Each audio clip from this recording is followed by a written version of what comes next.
Hey everyone, like, subscribe, and hit the bell icon so we can uncover today's jaw-dropping story together. The first time anyone realized something was wrong, it didn't come from a detective, a neighbor, or a doctor. It came from a 7-year-old girl sitting in a small plastic chair, swinging her feet back and forth, saying something no child should ever have to say. Her words were simple, calm even. But what she revealed would slowly pull apart a family, expose a secret no one was prepared for, and force an entire community to ask a terrifying question. How long had the truth been hiding in plain sight? This is the story of Angelina Williams, a case that reminds us how easily danger can disguise itself as normal life, and how the smallest voice in the room can sometimes carry the heaviest truth. Angelina lived in what most people would describe as an ordinary home. It wasn't rich, it wasn't broken down, and it didn't stand out in any way. The kind of place you'd pass every day without giving a second thought. She lived there with her mother, a woman known to friends and neighbors as quiet, reserved, and fiercely protective of her child. To the outside world, she was just another single mom doing her best. She attended school meetings, posted photos online, and waved politely when passing neighbors. No police calls, no obvious red flags. Nothing that would make anyone stop and look twice. Angelina, by all accounts, was a normal 7-year-old. She liked cartoons, drawing, and playing pretend. Her teachers described her as polite but withdrawn, a child who followed rules and didn't cause trouble. She wasn't disruptive. She wasn't loud. She blended into the background, which is often why children like her are overlooked. But there were small things that, in hindsight, feel impossible to ignore.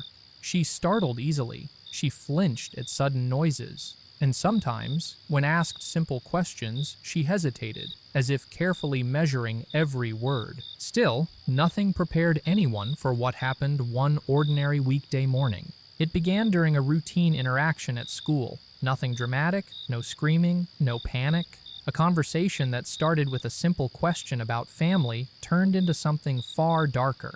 Angelina said something that made her teacher pause. Then she said more. Her voice didn't shake. She didn't cry. That was what made it so unsettling. Children who lie often show fear or excitement. Angelina showed neither. She spoke as if she were describing the weather. School staff followed protocol. They didn't accuse. They didn't panic. They listened. And then they reported what they heard to the proper authorities, not because they were sure, but because they were afraid of being wrong in the worst possible way. Within hours, child services and law enforcement were involved. This wasn't a dramatic raid or a sudden arrest. It was slow, careful, methodical. Investigators understand that when a child speaks, especially one this young, the truth can be fragile. Push too hard and it breaks. So they listened. They asked neutral questions. They let Angelina speak in her own time, in her own words. And what she revealed pointed directly at the one person everyone assumed she was safest with: her mother. At first, the details were unclear. Children don't think in timelines or legal definitions. They speak in feelings, moments, and images. But as hours turned into days, a disturbing picture began to form. Angelina wasn't describing a single bad moment. She was describing a pattern, a routine, something that had become part of her normal life. For investigators, this is often the most chilling part of cases involving children. Not the violence itself, but the way it becomes ordinary to the victim. When a child describes fear without realizing it's fear, or harm without knowing it's wrong, it suggests something far deeper than a one-time incident. Law enforcement knew they had to tread carefully. Accusations against a parent are serious. Careers, reputations, and lives can be destroyed if mistakes are made. But there was enough in Angelina's statements to warrant immediate action. Protective measures were put in place, and her mother was contacted under the pretense of routine questioning. Those who spoke to her mother later described her reaction as controlled, almost too controlled. She didn't panic. She didn't demand answers. She didn't ask why her child was being questioned. She simply agreed to cooperate. On the surface, it looked like innocence. But experienced investigators know that calm can mean many things. Sometimes it's confidence, sometimes it's shock, and sometimes it's practice. As the investigation quietly moved forward, neighbors were interviewed, teachers were questioned, medical records were reviewed. At first, everything seemed clean. No hospital visits that raised alarms, no police reports, no obvious signs of abuse. But absence of evidence is not evidence of absence, especially in cases where control and secrecy are involved. Angelina was placed with temporary guardians while professionals continued speaking with her. Over time, her story became clearer, not more dramatic, but more consistent. The same details repeated, the same behaviors described. Consistency is something investigators look for closely in child testimony. Stories invented tend to change. Real experiences tend to stay the same, even when told in different ways. What made this case especially difficult was the lack of witnesses. Everything happened behind closed doors. There were no bruises that couldn't be explained away, no recordings, no third-party confirmation, just a child and her words. And yet, those words carried a weight that couldn't be ignored. As authorities dug deeper into the mother's background, they began to notice subtle patterns.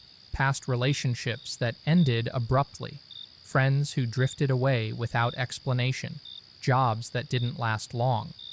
None of these things proved anything on their own, but together they painted a picture of instability, carefully hidden behind a mask of normal life. Public records showed no criminal history. That, too, made the case harder. This wasn't someone already known to police. This was someone who had lived under the radar, blending into everyday society without drawing attention. Meanwhile, Angelina was slowly beginning to change. Away from her mother, her behavior shifted. She slept better. She spoke more. She laughed more freely. These changes didn't go unnoticed by professionals working with her. While emotional improvement isn't legal proof, it often supports what a child has been trying to say all along. By the end of the first week, investigators knew they were dealing with something serious. But they also knew this case would be hard to prove. Cases like this often fail, not because they aren't true, but because they are difficult to explain to a jury. How do you prove what happens in private? How do you convince strangers to trust a child's voice over an adult's carefully constructed image? As the investigation moved into its next phase, the stakes grew higher. Every decision mattered. One wrong move could send Angelina back into a dangerous situation, or permanently damage an innocent person's life. There was no room for mistakes. And at the center of it all was a 7-year-old girl who had done the bravest thing imaginable. She spoke when staying silent would have been easier. She told the truth when no one expected her to, and without realizing it, she set in motion a chain of events that would expose a horrifying secret, one that had been hiding in plain sight. This was only the beginning. By the time the second week began, the case had quietly shifted from a routine child welfare check to something far more serious. Investigators now understood that what Angelina had shared wasn't confusion or imagination. It was a story that stayed the same no matter how many times it was told, no matter who was listening, and consistency, especially from a child, is something law enforcement never ignores. Angelina was moved into a safe environment, away from her mother, where trained professionals could speak with her without fear or pressure. These interviews were slow and careful, no leading questions, no assumptions, just space for a child to speak freely. What emerged wasn't a dramatic confession, but something colder and more unsettling. Angelina described her home life as if it were normal, even while explaining things no child should ever accept as normal. That contrast alone raised alarm bells. She spoke about rules that made no sense, rules about silence, rules about not asking questions, rules about what happened if she didn't listen. She didn't describe her mother as angry or violent in the way people expect. Instead, she described her as calm, controlled, someone who didn't need to yell because fear had already done the work. To investigators, this detail mattered. Abuse isn't always loud. Sometimes it's quiet, steady, and hidden behind routine. As the interviews continued, a timeline began to form. The behavior Angelina described wasn't recent. It had been happening for years, long enough that she no longer questioned it, long enough that she believed this was simply how families worked. That realization hit investigators hard, because it meant this wasn't a moment of stress or a parent losing control. It was ongoing. At the same time, detectives began taking a closer look at Angelina's mother. They reviewed every available record, from employment history to past addresses. Patterns started to appear: frequent moves, short-term jobs, relationships that ended suddenly, often without explanation. Neighbors from previous homes described her the same way: polite, distant, private, no arguments, no drama, no complaints.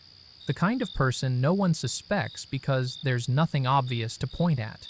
One former co-worker recalled something that stood out only after being asked directly. The mother rarely spoke about her personal life. She never brought photos to work. She never complained about parenting stress. She never asked for help. While that might sound admirable, investigators know isolation can be a tool.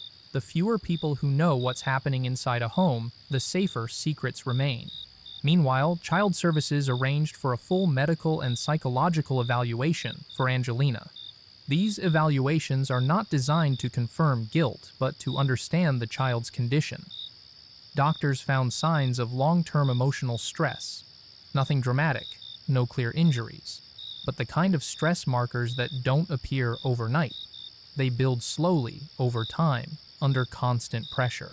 Therapists working with Angelina noticed something else. She had an unusual sense of responsibility. She worried about getting people in trouble. She worried about saying the wrong thing. She worried about what would happen next. This kind of thinking isn't common in young children. It's often seen in kids who grow up feeling responsible for managing an adult's emotions. As the investigation widened, law enforcement faced a difficult decision. They had enough concern to keep Angelina separated from her mother, but not enough hard evidence to make an arrest. That space between suspicion and proof is where many cases fall apart, and everyone involved knew it. When authorities formally questioned the mother, she remained calm. She denied everything. She expressed concern for her child.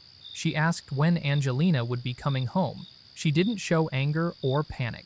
She didn't lash out at investigators. She acted exactly how an innocent parent might act, and that made the situation even harder. Investigators asked detailed questions about routines, about discipline, about family life. The mother answered smoothly. Her story didn't crack under pressure, but there were moments, small ones, that raised concern. She spoke about control in ways that felt rehearsed. She framed obedience as love. She described punishment as teaching. These statements, on their own, were legal, but placed next to Angelina's words, they felt different. Behind the scenes, prosecutors were already being consulted. They understood the risk of moving too fast. A failed case could mean Angelina would be forced to return home. And once a child has spoken out, returning them to the same environment can be devastating. It can silence them forever. So investigators focused on building context. They spoke to teachers again, this time with different questions. Had Angelina ever shown fear of going home? Had she reacted strongly to certain topics? Slowly, teachers remembered small moments. Angelina asking if she could stay late. Angelina becoming quiet after weekends. Angelina freezing when adults raised their voices, even when not directed at her. Neighbors were interviewed again, too. One recalled hearing strange noises late at night, but had dismissed them. Another remembered seeing Angelina standing at a window for long periods, watching the street. At the time, it seemed harmless. Now, it felt haunting. Every detail mattered. Every memory was revisited. As weeks passed, Angelina grew more comfortable speaking. She began to understand that what she experienced was not normal. This realization was painful. Children often protect their parents, even abusive ones. Admitting the truth can feel like betrayal. Therapists supported her through this process, helping her separate love from harm. The more Angelina spoke, the clearer the picture became. Investigators now believed they were dealing with emotional and psychological abuse that crossed into something darker. But proving that in court would be a challenge. There were no recordings, no witnesses, just a child's testimony and a trail of behavior that supported it. Public pressure had not yet reached the case. It was still quiet, still controlled, but that wouldn't last. Once charges were filed, the story would explode, and everyone involved knew the narrative could easily turn against a child accusing her own mother. That's why the next step was critical. Authorities needed one thing to move forward: corroboration. Something, anything, that could independently support Angelina's account. A document, a message, a past report, a witness who had seen behind the curtain. And as investigators continued digging into the mother's past, they came across something they hadn't expected. A detail that didn't prove everything, but proved enough. A detail that would change the direction of the case entirely. The breakthrough didn't come with flashing lights or dramatic confessions. It came quietly, buried in paperwork most people would never think to revisit. A record that had been filed, forgotten, and dismissed years earlier because, at the time, no one had enough reason to look deeper. But now, with Angelina's words echoing in their minds, investigators saw it for what it was. A warning that had been missed. The document came from a different county, tied to a previous address where Angelina and her mother had lived briefly when Angelina was much younger.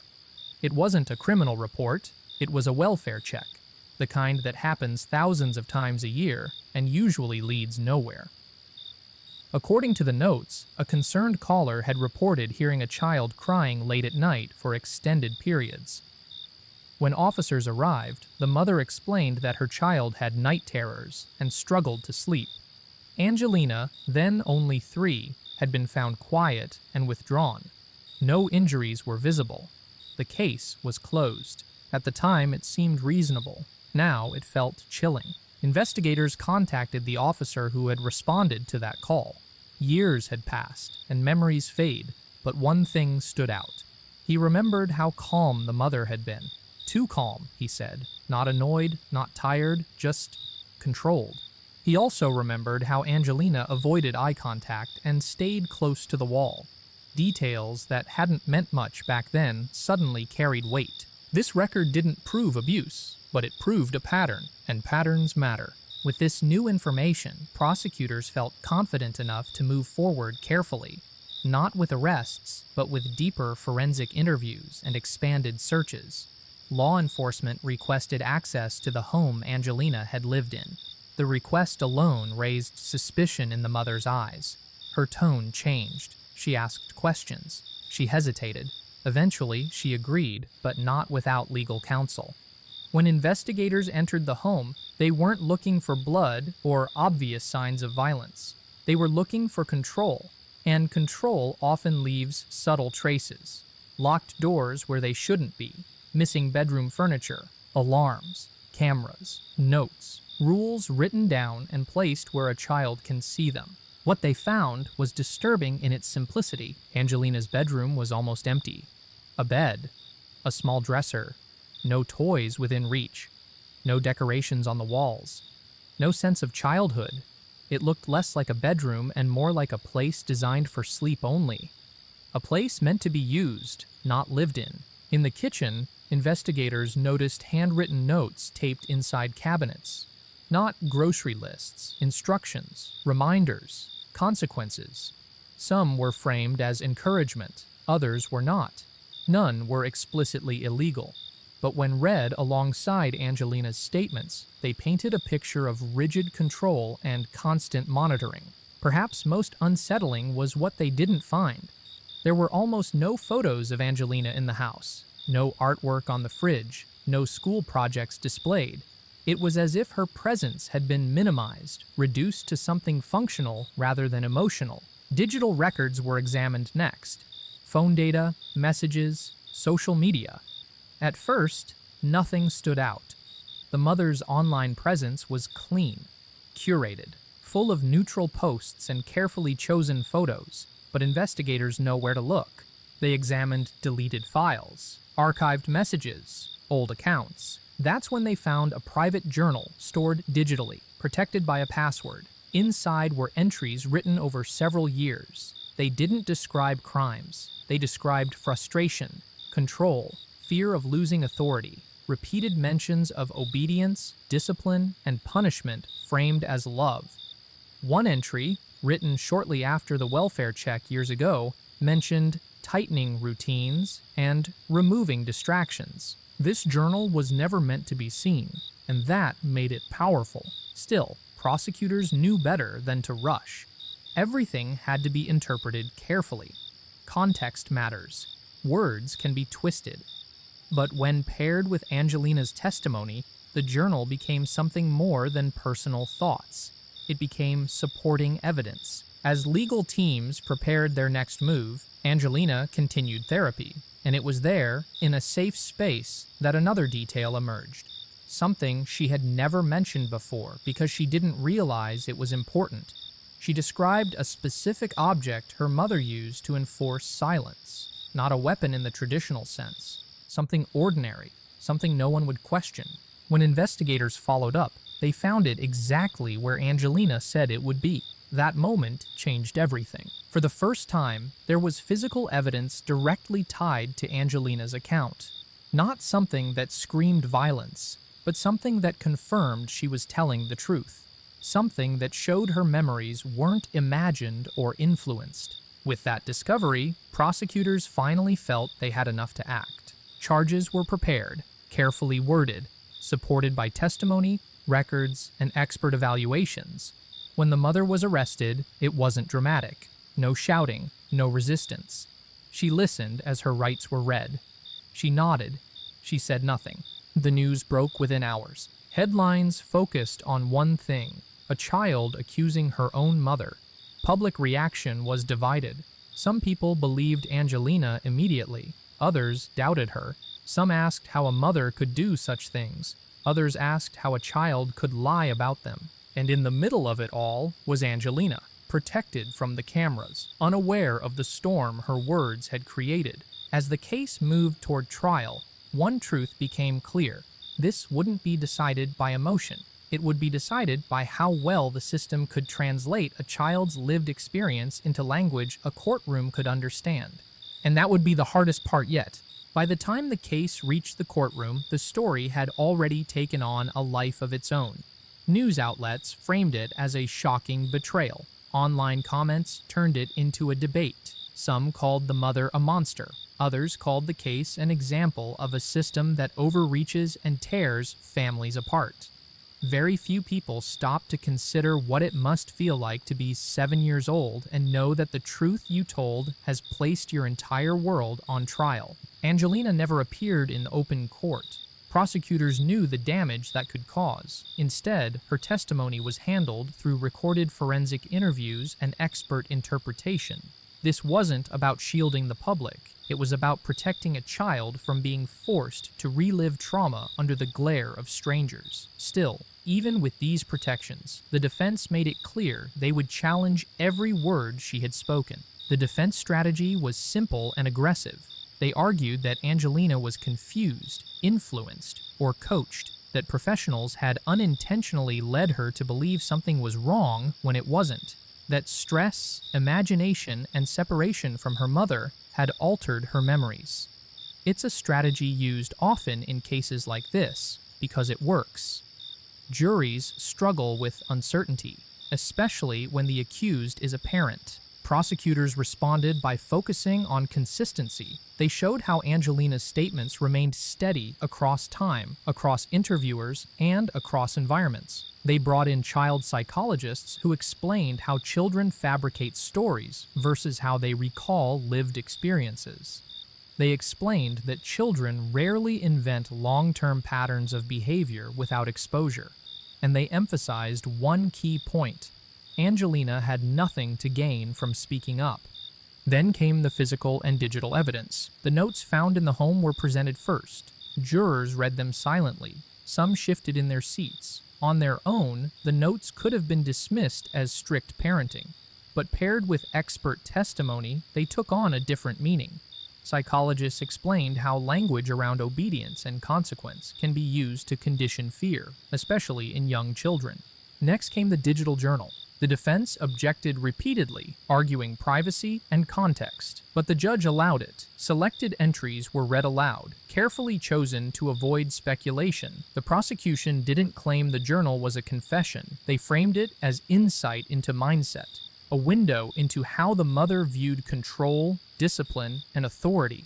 One entry, written months before the investigation began, mentioned fear of being exposed. The defense argued it referred to parenting judgment. Prosecutors let the jury decide. Then came the object Angelina had described. It was placed into evidence without drama. No commentary, just a simple confirmation of where it was found and why it mattered.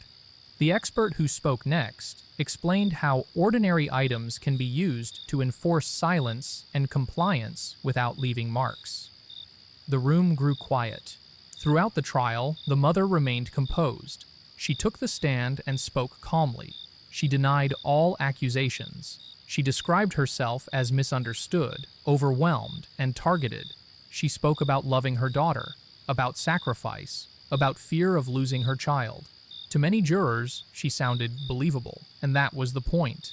But under cross-examination, cracks appeared. She struggled with timelines. She contradicted her own journal entries. She minimized behaviors she had previously described in detail, and when asked directly about the prior welfare check from years ago, her composure slipped, just briefly. Not enough for a headline, but enough for the courtroom to notice. Expert witnesses for the defense attempted to challenge the prosecution's claims. They spoke about memory distortion, about suggestion, about the risks of relying on child testimony. The prosecution didn't fight these points. Instead, they agreed, and then they explained why this case was different. They reminded the jury that this wasn't a single statement made once. It was a story told again and again, without change. They reminded them of the journal, the notes, the object, the past welfare check. None of these pieces proved the case alone, but together they formed something stronger: context. As the trial neared its end, public interest reached a peak. Protests formed outside the courthouse. Some demanded justice for Angelina, others demanded the mother be freed. Social media turned the case into a battlefield. But inside the courtroom, none of that mattered.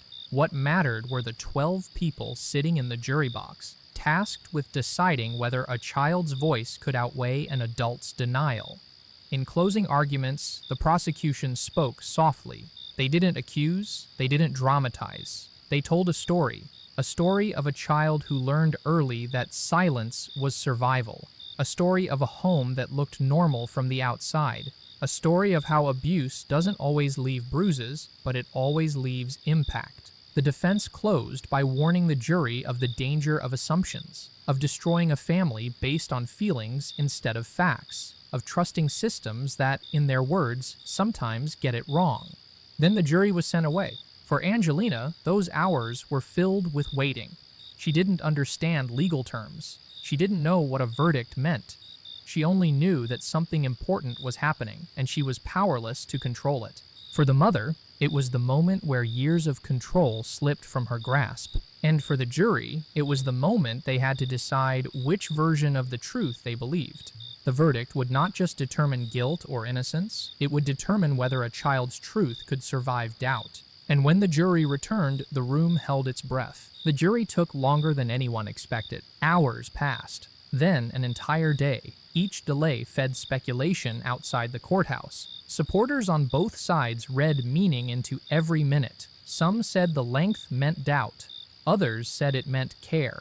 Inside the jury room, however, there was no drama. Just the heavy responsibility of deciding a case where certainty was impossible and consequences were permanent. When the jury finally returned, the courtroom filled quickly. Every seat was taken. The mother sat at the defense table, hands folded, eyes forward. She didn't look at the jury. She didn't look at the judge. Her face showed no fear, no anger, just stillness. Angelina was not present. The foreperson stood and read the verdict. Guilty on multiple counts related to child endangerment and psychological abuse, not guilty on others. It wasn't the sweeping conviction some expected, nor was it the full acquittal others had hoped for. It was a mixed verdict, one that reflected the jury's struggle to balance doubt with belief. For a moment, no one moved. Then the mother reacted, not with tears, not with rage. She exhaled slowly, as if releasing something she had been holding onto for years. Her attorney placed a hand on her arm. She nodded once. That was all. Outside, reactions were immediate and divided. Some celebrated the verdict as justice for a child who had been brave enough to speak. Others condemned it as an example of a system punishing unconventional parenting. Online debates exploded. Commentators argued over definitions, intent, and whether emotional harm should carry the same weight as physical injury. But inside the courtroom, the focus shifted to sentencing. During this phase, the judge reviewed the full scope of the case: the prior welfare check, the journal, the expert evaluations. The judge spoke at length about the difficulty of the case, acknowledging the lack of visible injuries while emphasizing the seriousness of long-term psychological harm. The sentence reflected that balance. The mother would face prison time, but not the maximum allowed by law. When given the chance to speak, the mother addressed the court. She said she loved her daughter. She said she never intended harm. She said the system had misunderstood her. She did not apologize. She did not acknowledge wrongdoing. That, too, was noted. Angelina's statement was read by a representative. It was short. It didn't accuse. It didn't express anger. It simply said she hoped to feel safe and happy. For many in the courtroom, it was the most powerful moment of the entire trial. After sentencing, Angelina's future became the priority. Child services worked to place her in a stable, supportive environment. Therapy continued. School counselors were informed. Her name was protected from public exposure as much as possible, though the internet never fully forgets. In the months that followed, Angelina changed. Teachers noticed she spoke more. She raised her hand in class. She laughed. These weren't miracles. They were slow, steady signs of healing. Trauma doesn't disappear with a verdict. It lingers. But safety allows growth. The case also sparked broader discussion within law enforcement and child protection agencies. Training materials were updated. Emphasis was placed on recognizing non-physical abuse. Officers revisited old welfare checks with new perspective. The case became an example used in seminars, not as a failure, but as a lesson. For the mother, prison life was quiet. She filed appeals. She maintained her innocence. Her letters focused on control, fairness, and betrayal, rarely on her child. Mental health evaluations continued.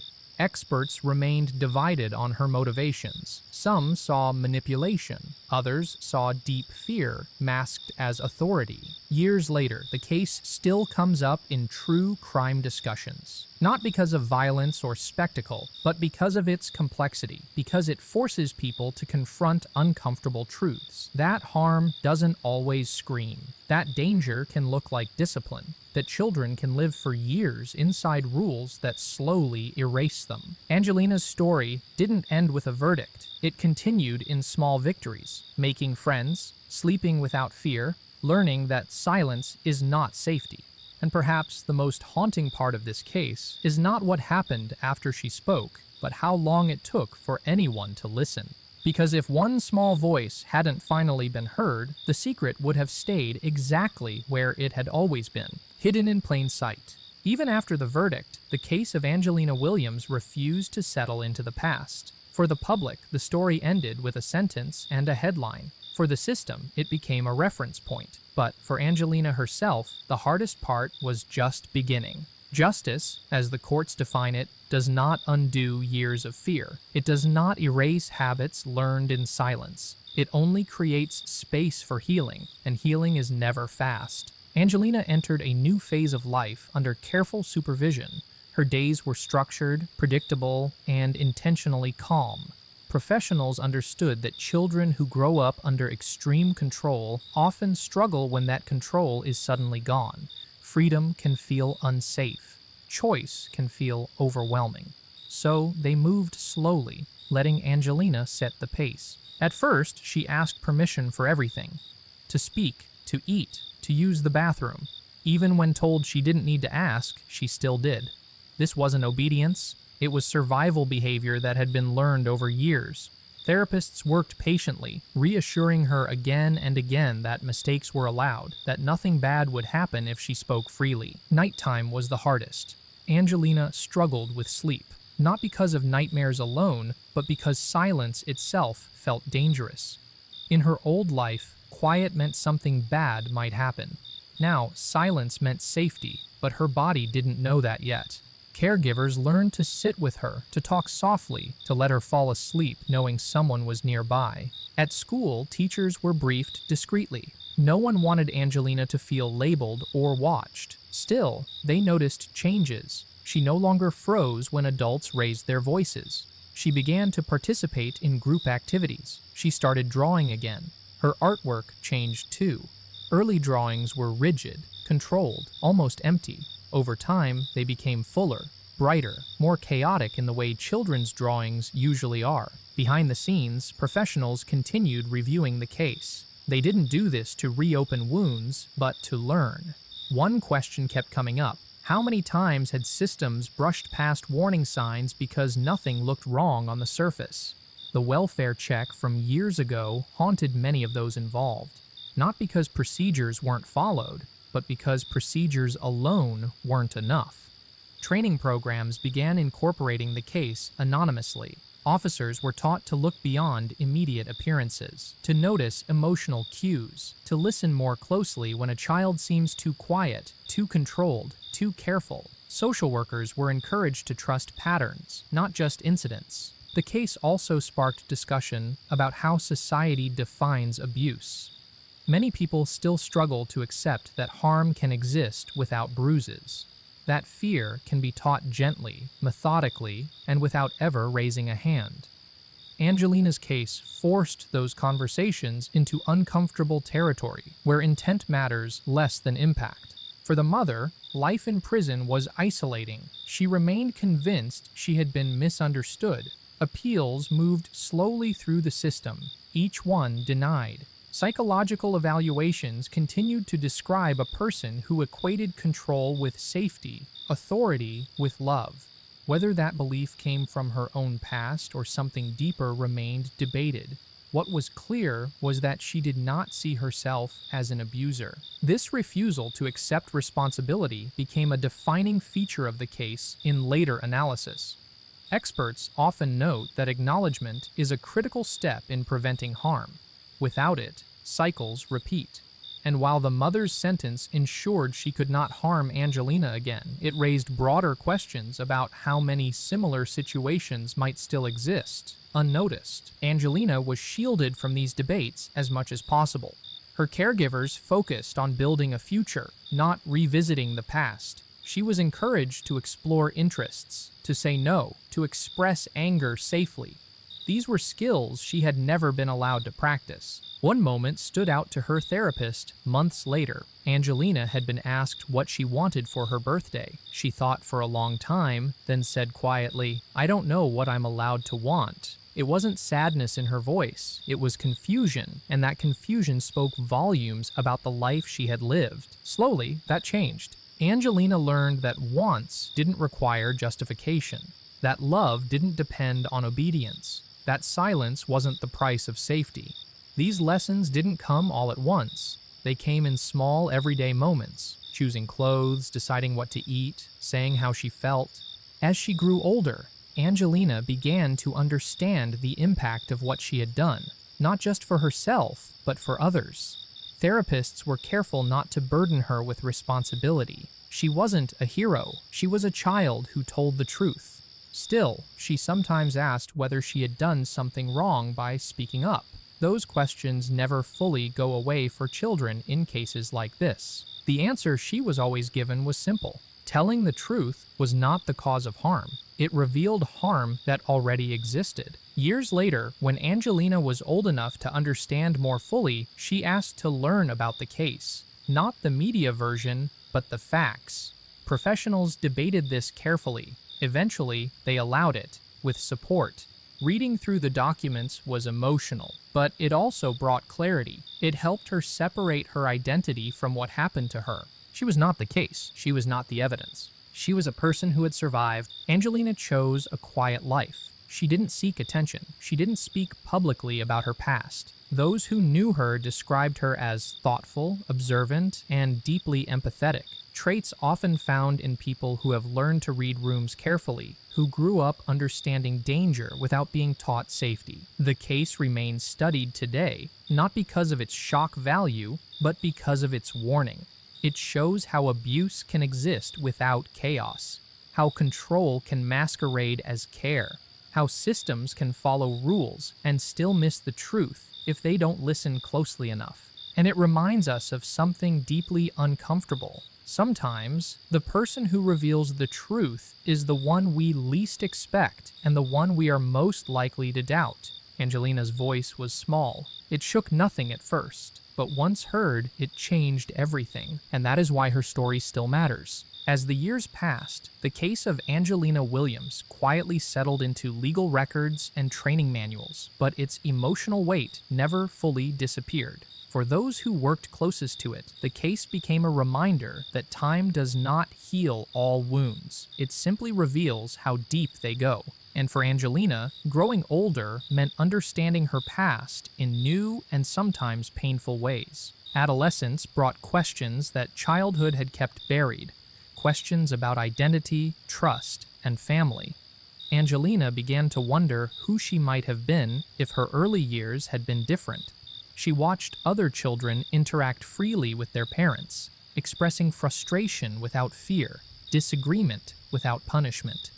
These moments confused her. They made her feel both curious and distant, like she was observing a world she had never been taught how to enter. Therapy continued, but the focus shifted. No longer just about safety, it became about rebuilding a sense of self. Children raised under extreme control often struggle with decision-making later in life. They fear making the wrong choice because they were never allowed to make any choice at all. Angelina found this especially difficult. Even small decisions, what class to take, who to sit with, what opinion to share, felt heavy. She also struggled with guilt, not the kind that comes from wrongdoing, but the kind that comes from survival. She wondered what her mother was experiencing in prison. She wondered if she had caused it. This kind of guilt is common in children who speak out against caregivers, even when the harm is undeniable. Therapists worked carefully to separate responsibility from outcome. Angelina was reminded again and again that adults are responsible for their own actions. Outside the therapy room, the world was changing too. Public conversations about emotional abuse, coercive control, and psychological harm were becoming more common. Angelina didn't know it, but her case had contributed to that shift. Law enforcement agencies cited it in internal discussions.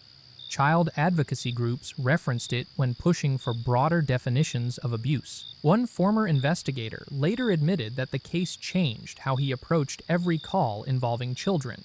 He said he stopped looking for signs of violence and started listening for signs of fear. Not the obvious kind, but the quiet kind. The kind that hides behind politeness and obedience.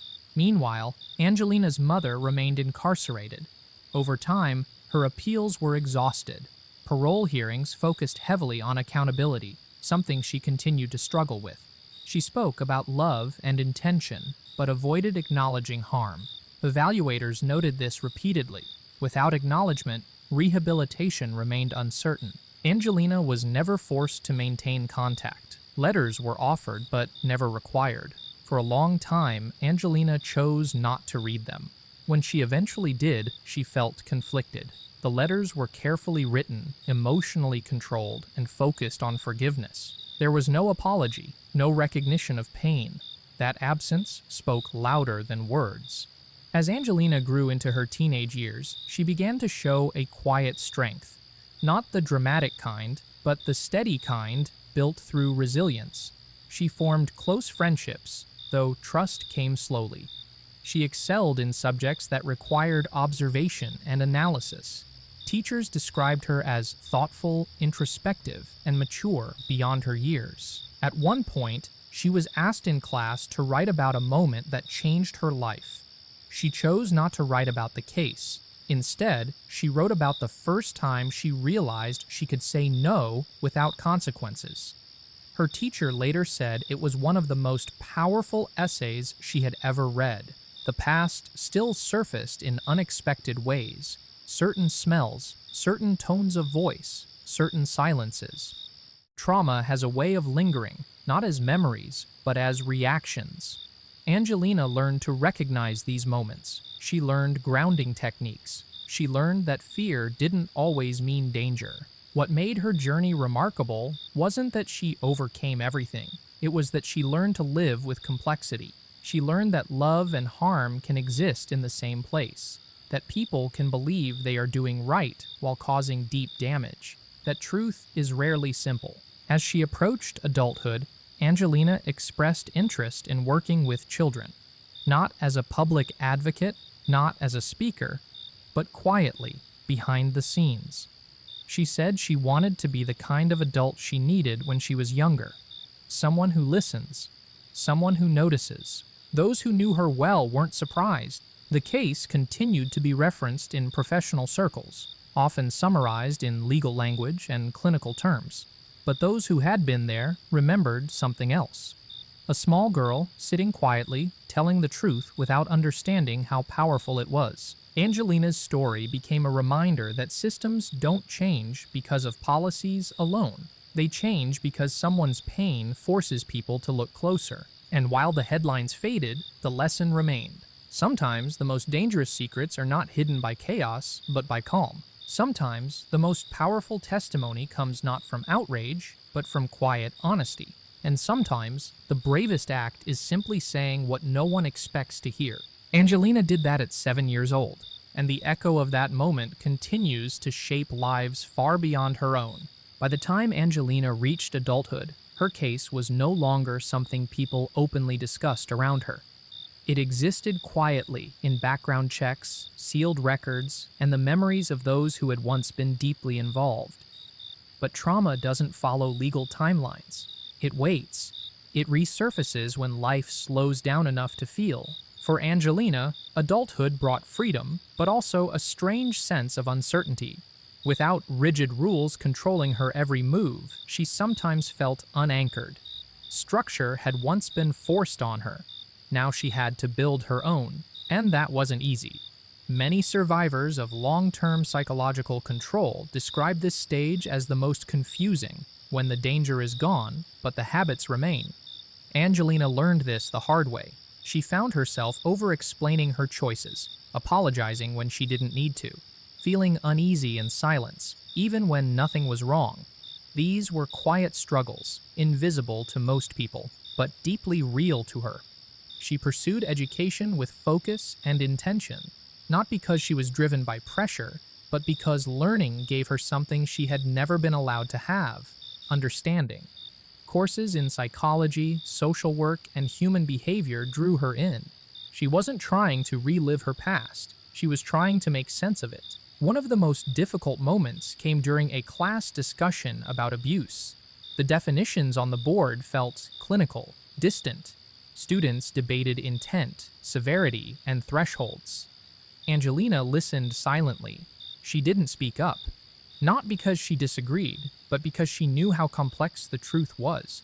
She knew how easily people underestimate harm that leaves no marks. That night, she wrote in her own journal, not about anger or blame, but about clarity. She wrote that abuse doesn't always feel like danger. Sometimes it feels like love with rules attached. Sometimes it feels like safety with conditions. That realization, she later said, was one of the most important steps in her healing. Angelina eventually began working in a role that put her close to children, not as a counselor, not as a public advocate, but as support staff. She preferred the background. She believed real change often happens quietly, without recognition. Her co-workers described her as patient and observant. She noticed things others missed. A child who flinched when spoken to. A child who apologized too often. a child who followed rules too well.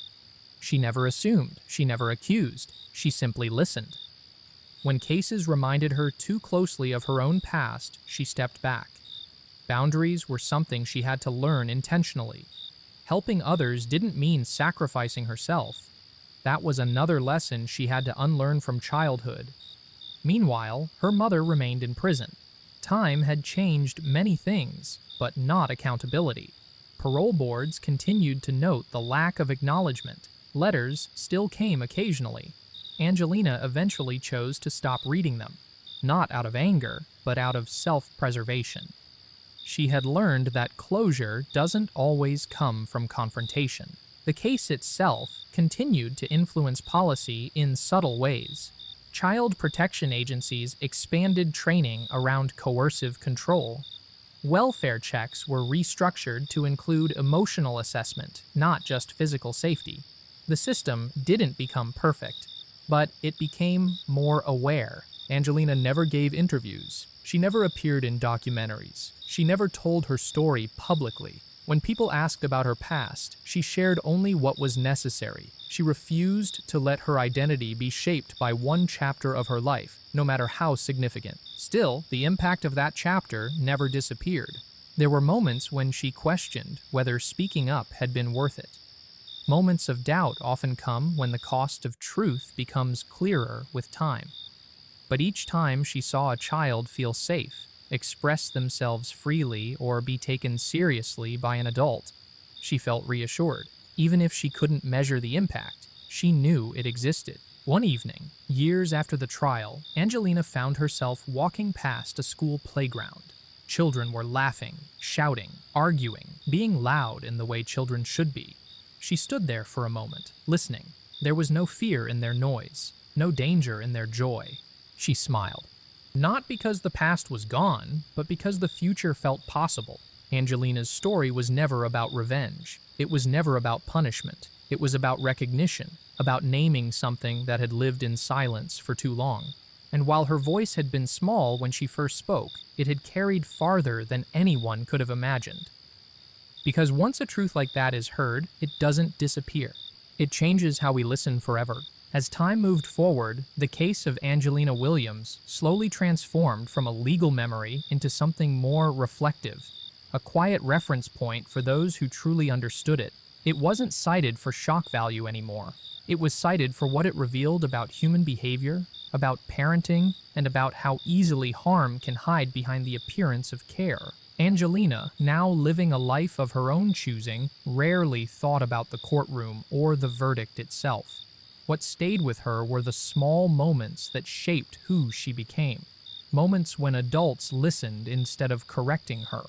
Moments when she realized disagreement didn't lead to punishment. Moments when silence was peaceful instead of threatening. These realizations didn't come all at once. They came slowly, often unexpectedly. A healthy argument with a friend, a mistake at work that didn't end in consequences, a disagreement that ended in understanding rather than control. Each experience rewired something inside her, teaching her that safety could exist without fear. Still, the past had a way of resurfacing when she least expected it. There were times when authority figures made her uncomfortable for no clear reason. Times when overly structured environments caused anxiety. Times when kindness felt suspicious. Trauma doesn't always announce itself.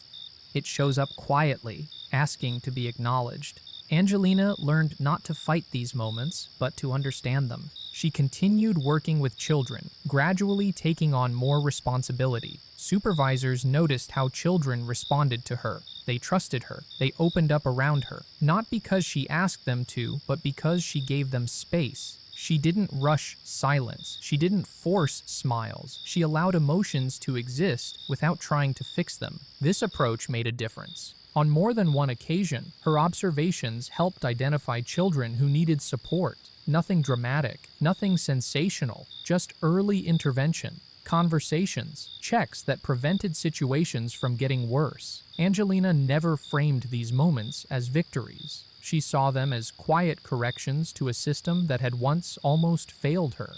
Meanwhile, Discussions about the original case continued in academic and professional settings. Experts revisited the trial, analyzing how emotional abuse was presented to the jury. Many agreed that the case marked a turning point. It demonstrated that psychological harm could be explained clearly, supported by patterns rather than single events. One study cited the case as an example of how child testimony gains strength through consistency, environment, and corroboration. Another focused on the digital journal, calling it a rare glimpse into how control-based parenting is justified internally. The case became less about one family and more about understanding a larger issue. Angelina was aware of this, but she kept her distance. She didn't want her healing to be tied to how others interpreted her past. She believed some things deserved privacy, even when they had once been public. As years passed, the question of forgiveness arose, not from others, but within herself. Forgiveness didn't mean forgetting or excusing. It meant releasing the idea that understanding required reconciliation.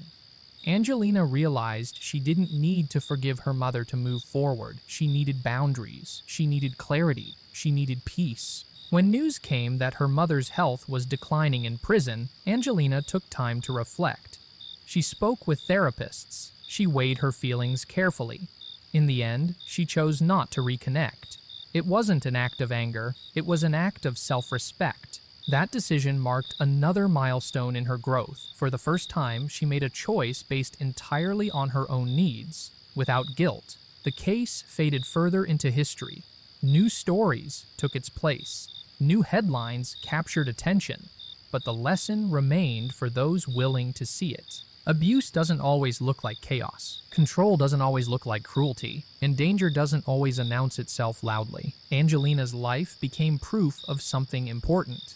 That survival is not just about escaping harm. It's about learning how to live afterward, about reclaiming voice, choice, and identity piece by piece. And perhaps the most powerful part of her story isn't what happened to her, but what she did with the truth once she had it. She lived, quietly, fully, on her own terms. And in doing so, she ensured that the secret once hidden in her childhood home would never have the power to define her again. Years later, when people look back at the case of Angelina Williams, they often search for a dramatic ending, a moment of closure, a final confrontation.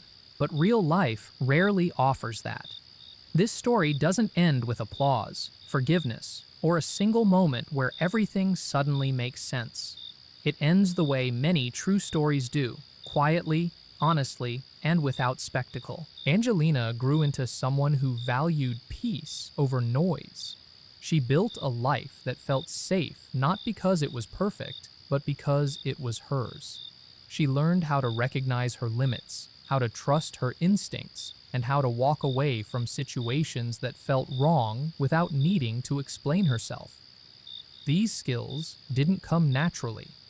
They were earned, slowly, through years of unlearning fear. She maintained a small circle of people she trusted, people who respected her boundaries, people who understood that strength doesn't always look loud or confident. Sometimes it looks like choosing calm. Sometimes it looks like saying no. Sometimes it looks like staying silent when silence is chosen freely, not forced. Angelina never returned to the town where everything began. Not out of fear, but because she didn't need to.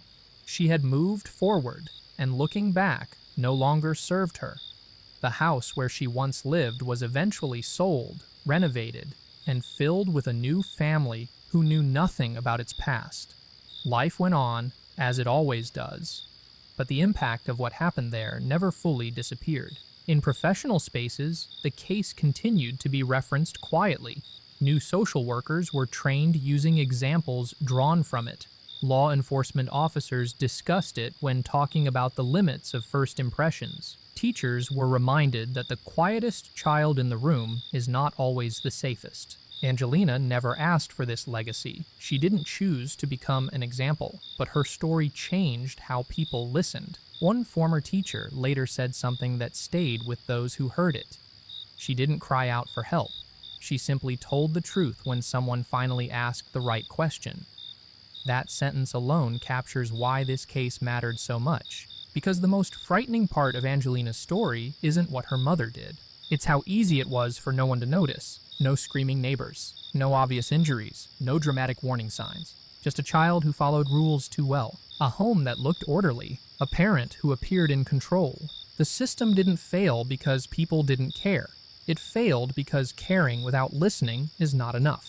Angelina's courage wasn't in being loud. It was in being honest. At 7 years old, she spoke about things she didn't even fully understand, trusting that someone would know what to do with her words. That trust could have been broken. It wasn't. And that made all the difference. In the years that followed, Angelina occasionally reflected on that moment, the day she spoke up. Not with regret, but with a quiet sense of recognition. She understood now that she hadn't changed the world, but she had changed her world. And sometimes, that's the most powerful change there is. She went on to live a life defined not by what happened to her, but by what she chose afterward. She laughed, she failed, she loved, she grew. She learned that safety doesn't come from control, and love doesn't come with conditions. Her mother remained a part of her history, not her future. The case itself eventually faded from public memory, replaced by newer stories, louder stories. But those who truly understand true crime know that the most important cases aren't always the most violent or sensational. They are the ones that reveal uncomfortable truths about everyday life. This was one of those cases. It reminded us that children don't always have the words adults expect. That abuse doesn't always look like abuse. That truth can be calm, quiet, and still devastating. And most of all, it reminded us that listening, really listening, can save lives. Angelina Williams didn't set out to expose a horrifying secret. She simply told the truth she had been carrying alone. The horror was already there, hidden behind normal routines and closed doors. Her voice didn't just reveal a crime, it revealed a blind spot. And if this story leaves you with anything, let it be this. Pay attention to the quiet ones. Question what looks normal. And never underestimate the power of a child who finally feels safe enough to speak. Because sometimes, the smallest voice in the room is the one telling you everything you need to know.